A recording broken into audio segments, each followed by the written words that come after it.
To my YouTube channel. तो आज मैं आ गई हूँ फिर से एक नई केक के डिज़ाइन के साथ। और ये वही वाले मेरे क्लाइंट का केक है जिनका मैंने उस दिन स्विस रोल का ऑर्डर बनाया था। तो मैंने आप सबको कहा था कि इनके दो ऑर्डर थे, एक इनका केक था और एक साथ में स्विस रोल के केक का डिज़ाइन था। तो उस दिन मैंने आप सबके साथ स्विस रोल केक की रेसिपी शेयर की थी। और आज जो है इनका ये 1 kg का केक था स्क्वायर साइज़ में, जो आज हम बनाएंगे जंगल थीम पे। तो ये वाला जो केक डिज़ाइन है बिल्कुल स्किप किए बिना आप एंड तक देखिएगा। आज वाला डिज़ाइन भी आप सबको पसंद आएगा। बहुत सिंपल केक डिज़ाइन है और इनको बिल्कुल भी जो था वो नहीं चाहिए था, तो उनके कस्टमाइजेशन के हिसाब से हम सारी चीज़ें कस्टमाइज़ करेंगे। केक को हमने अच्छे से बेक कर लिया था, ठंडा करने के बाद ही यहाँ पे डिमोल्ड किया और ऊपर से हम ना थोड़ा थोड़ा केक ट्रिम करते जा रहे हैं ताकि बिल्कुल इक्वल शेप हो जाए। जबकि केक में कोई भी डोम शेप नहीं निकली है, लेकिन फिर भी वेदर जैसा मैंने आपको कहा कि रेनी सीज़न अभी चल रहा है, तो मैं केक को अगर पहले भी बेक करके रखती हूँ ना तो उसमें थोड़ा सा मॉइस्चर बना जाता है। तो मॉइस्चर बनने की वजह से क्या होता है ना, थोड़ी सी ऊपर की जो परत होती है ना वो थोड़ी सी स्टिकी हो जा रही है। तो इसलिए मैं इसे थोड़ा सा फ्लैट कर दे रही हूँ, एक अच्छे से ट्रिम कर दे रही हूँ। और साइड में भी जो ये हमें ब्राउन पार्ट दिख रहा है ना केक की एजेस पे, उसे भी हम थोड़ा थोड़ा सा ट्रिम कर देंगे। और अगर आप देख रहे हो अच्छे से कि मैं बहुत कम इसे ट्रिम कर रही हूँ, मतलब केक की जो स्लाइस है ना ऊपर की एकदम मोटी मोटी कट नहीं कर रही हूँ, एकदम पतली पतली सी कर रही हूँ।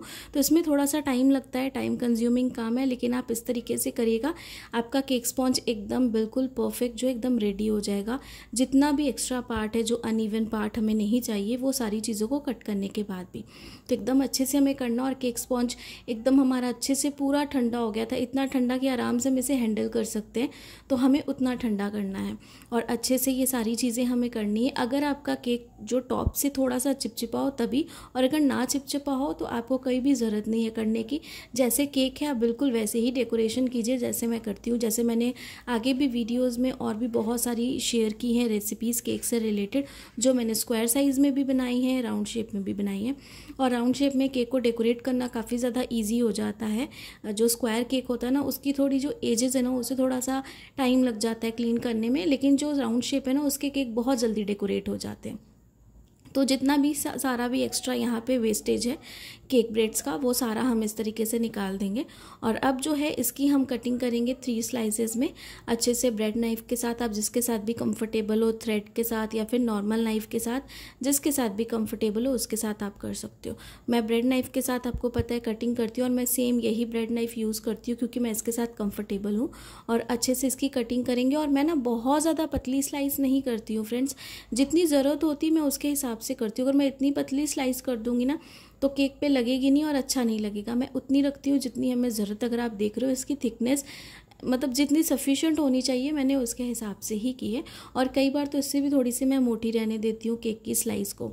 तो इस तरीके से 3 स्लाइसेस यहाँ पे कट कर लेंगे। और आज वाला जो केक है हमारा, इसमें हम थोड़ा सा रसमलाई एसेंस डालेंगे, क्योंकि क्लाइंट ने हमें रसमलाई केक तो नहीं बोला था, लेकिन उनकी जो फेवरेट मिठाई थी ना उन्होंने कहा था कि वो आप डाल दीजिएगा केक पे। जो उसकी मतलब जो बेटी है, जो जिनका केक का ऑर्डर था, क्लाइंट की बेटी है, जो उन्हें जो मिठाई पसंद है, तो उन्होंने मुझे कहा था कि आप वो वाली मिठाई डाल देना केक पे। तो मैंने सोचा कि फ्लेवर थोड़ा सा और अच्छा आ जाए, तो मैंने रसमलाई का एसेंस जो है वो यूज़ किया था। एसेंस आपको ऑयल बेस्ड भी और ऐसे भी किसी भी अच्छी सी बेकरी शॉप में भी मिल जाएगा, ऑनलाइन भी मिल जाएगा, जहाँ से भी आप परचेज़ करते हो। उसे मैंने क्रीम में बस 2 ड्रॉप जितना ही डाला और काफ़ी अच्छे से उसका फ्लेवर एनहेंस हो गया था। और क्रीम में अच्छे से मिक्स कर दिया। येलो कलर हमने डाल के, येलो कलर फूड कलर आप कोई भी यूज़ कर सकते हो, जेल लिक्विड जो आपको कंफर्टेबल हो, जो आप ख़रीदते हो। और इस तरीके से जो है हम अच्छे से यहाँ पे स्प्रेड करेंगे। कि बिल्कुल भी कोई डिमांड नहीं थी कि क्रीम हमें ज़्यादा कम चाहिए, तो हमें जितनी ज़रूरत है केक के हिसाब से हम उतनी ही क्रीम को यूज़ करेंगे। बहुत सारे क्लाइंट्स ऐसे होते हैं जिनको क्रीम ज़्यादा पसंद है, तो वो कहते हैं कि क्रीम हमें थोड़ी ज़्यादा लगा के दीजिए। तो क्रीम ज़्यादा से और कम से भी जो है ना केक का वेट में बहुत ज़्यादा डिफरेंस पड़ता है। क्रीम अगर आप ज़्यादा लगाओगे तो वेट भी ज़्यादा हो जाता है, और ख़ास करके फ्रूट फीलिंग अगर हो ना तो वेट और ज़्यादा है केक का। तो ये सारी चीज़ों की वजह से भी केक का जो भी बैलेंस होता है ना, वेट, हाइट, सारी चीज़ें इस तरीके से हो जाती हैं। तो बाकी यहाँ पे देखिए ये वाली मिठाई थी, और जो काफ़ी ड्राई मिठाई थी, ये लिक्विड में नहीं थी, जो उनकी बेटी खाती है। इसका नाम मुझे तो नहीं पता है, लेकिन उन्होंने मुझे फ़ोटो भेजी थी तो मैंने अपने पापा को बोल दिया था, तो उन्होंने मार्केट से मुझे ये वाली मिठाई ला दी थी। बाकी मैं इसका नाम नहीं जानती हूँ मिठाई का, क्योंकि जो मेरे क्लाइंट है वो बंगाली, और मैं इतनी मिठाई वगैरह जो है वो नहीं खाती हूँ, तो बहुत सारी उनकी वेराइटीज़ होती, तो मुझे नहीं पता था। तो बाकी जो भी हो, ये मिठाई थी उनकी फेवरेट, तो मैंने यही वाली जो मिठाई है इसे यूज़ कर लिया इस तरीके से। फर्स्ट लेयर पे हमने लगा दिया, और काफ़ी ड्राई थी मिठाई, तो हमें मतलब कुछ भी एक्स्ट्रा इसमें मिक्स करने की ज़रूरत नहीं पड़ी।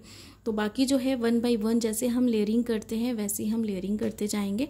और बाकी जो है अभी भी मुझे बहुत सारे कमेंट्स आ रहे हैं गुडरिच प्रीमिक्स को लेके, तो सबका अपना अपना रिव्यू है। जैसे कि मैंने एक चीज़ देखी है जो मैं आप सबके साथ शेयर करूंगी, कि जैसे क्रीम, मैंने कहा कि क्रीम जो रोज़ गोल्ड की थी, मैंने एक और क्रीम देखी है जो गुडरिच की है, जो है आपकी वाइट रोज़ गोल्ड।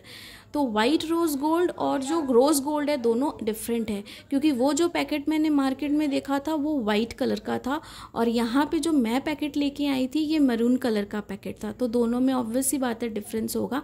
और जैसे मैंने कहा कि क्रीम जो मैं यूज़ कर रही थी गुडरिच की, जिसका मुझे रिज़ल्ट बिल्कुल अच्छा नहीं आया, और मैंने आप सबके साथ ना जेन्युइन उस दिन जो भी वीडियो शेयर की थी, क्रीम को विप्ड करने से लेके सारी चीज़ें, मतलब एकदम मतलब बहुत ही मैंने आप सबके साथ जेन्युइन और अपना एकदम जो एक्सपीरियंस था ना उस दिन वाला बहुत ख़राब, वो शेयर किया था मैंने।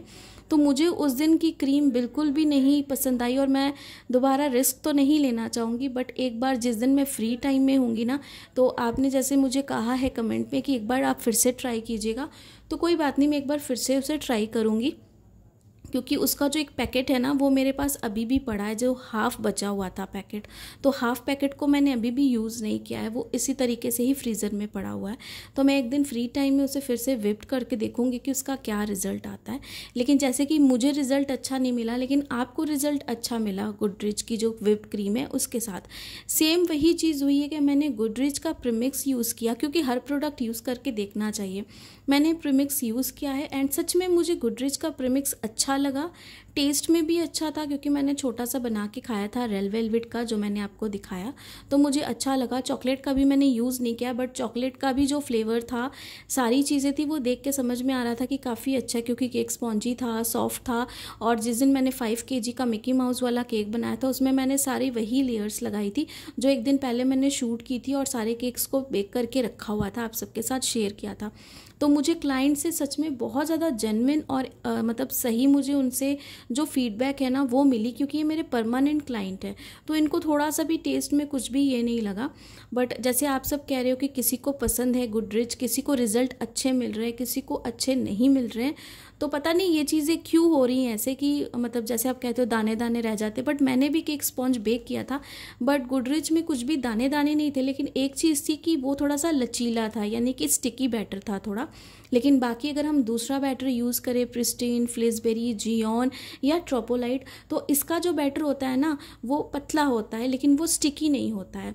लेकिन मैंने गुडरिच में ये देखा कि आप पानी कितना भी ऐड करो ना, तो उसका बैटर एकदम पतला नहीं हो जा रहा था, उसका बैटर स्टिकी जितना रहता है उतना ही स्टिकी रहता था, सेम कंसिस्टेंसी में।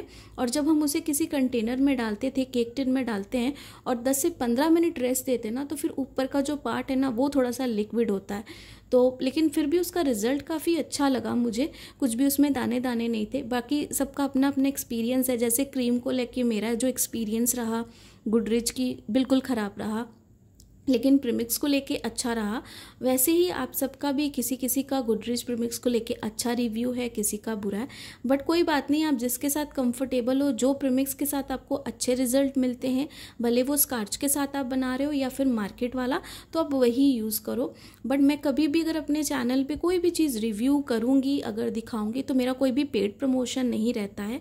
मैं जो भी चीज़ें आप सबके साथ शेयर करूँगी, बाकी लिंक शेयर करूँ या कोई वीडियो शेयर करूँ या फिर कोई भी ऐसा प्रोडक्ट शेयर करूं जो मैंने पर्सनली यूज़ किया है, जिसके साथ मुझे अच्छे रिजल्ट मिले, एक्सपीरियंस मेरा लॉन्ग टाइम से अच्छा चल रहा है, तो मैं वही चीज़ें आप सबके साथ शेयर करूंगी, ताकि आप भी अपनी बेकिंग जर्नी में वही सारे प्रोडक्ट्स जो है वो यूज़ कर सको, ताकि आपको हेल्प भी हो और रीज़नेबल रेट्स भी हो उसके, और किसी किसी जगह में आप सबके अवेलेबल भी नहीं है।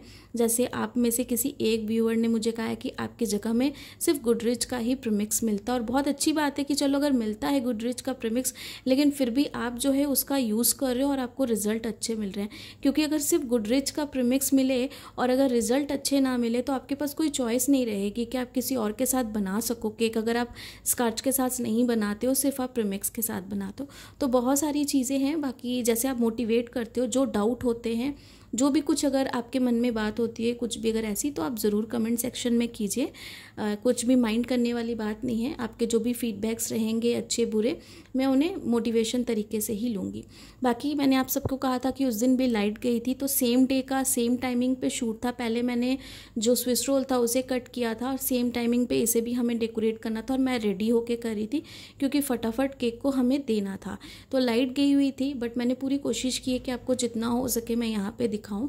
तो सबसे पहले यहाँ पे हमने फॉन्डेंट के साथ जो बर्थडे गर्ल थी उसका नाम लिख दिया। जो ग्रास नोज़ल थी आपने देखा सिंपल था, उसके साथ हमने इस तरीके से ग्रास वाले बॉर्डर्स बना लिए केक के टॉप पे भी और डाउन साइड पे भी। और स्टिकर बेस हमें केक चाहिए था, क्लाइंट ने हमें पिक्चर भेजी थी तो हमने वैसा ही बनाना था, बस थोड़े बहुत डिफरेंस थे क्योंकि जो केक था वो कुछ ज़्यादा बड़ा था और 2 टियर केक था, उन्हें 1 टियर केक और कम क्वान्टिटी में चाहिए था क्योंकि घर में छोटा सा सेलिब्रेशन था और ज़्यादा मेम्बर्स नहीं थे। तो इस तरीके से हम जो है एक एक करके स्टिकर जितने भी है वो हम यूज़ करेंगे, अच्छे से डेकोरेट करेंगे। और अगर मैं देखूंगी मुझे थोड़े स्टिकर अगर इधर उधर चेंज करने तो वो मैं बाद में करूँगी। बाकी जो है इस केक को अच्छे से हम बना के पूरा फटाफट जो है इसे पैक करेंगे क्योंकि मैंने सेट करने के लिए ऑलरेडी रख दिया था। और उसके बाद की ये पूरी डेकोरेशन है जो मैं आपको दिखा रही हूँ। और इस टाइम पे लाइट चली गई थी, बट पूरी कोशिश की थी कि मैं सारी चीज़ें कवर अप कर पाऊँ।